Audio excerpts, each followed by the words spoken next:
Hey there, how are you doing today? We were in Romans chapter 7. Now, our previous chapter, it encouraged us to die to sin and to live in God.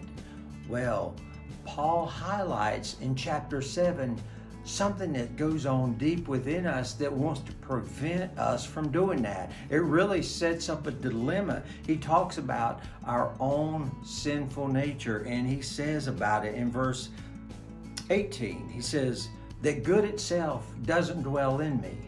He goes on, he talks about it's his sinful nature. And he says in verses 23 through 25, you can take a look at that.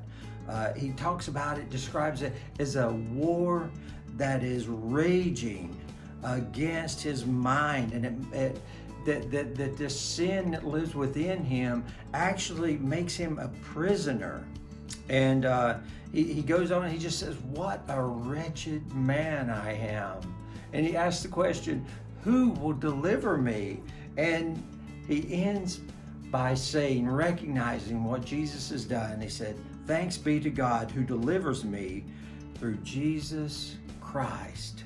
So it's kind of like this. When we see a good and godly law, if you will, or the commands, we're like, we know that's for the good of all people.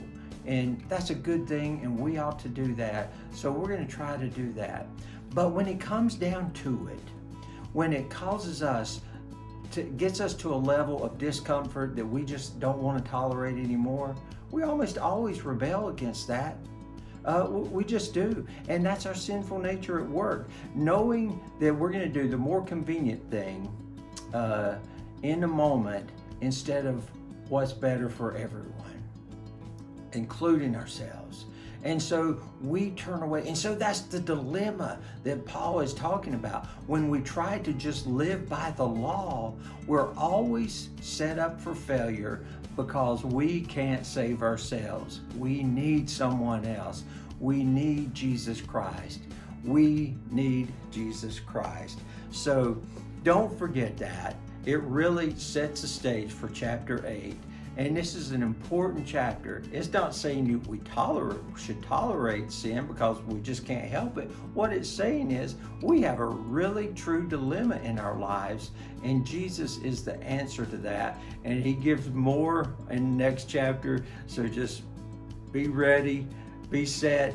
Let's go. Let's read. Get in. Make sure you get chapter 7 in and get ready for chapter 8. All right, guys, God bless you. I pray that God will help us all to live a life that seeks to follow him, Jesus' victory and love and true life. Amen. God bless you.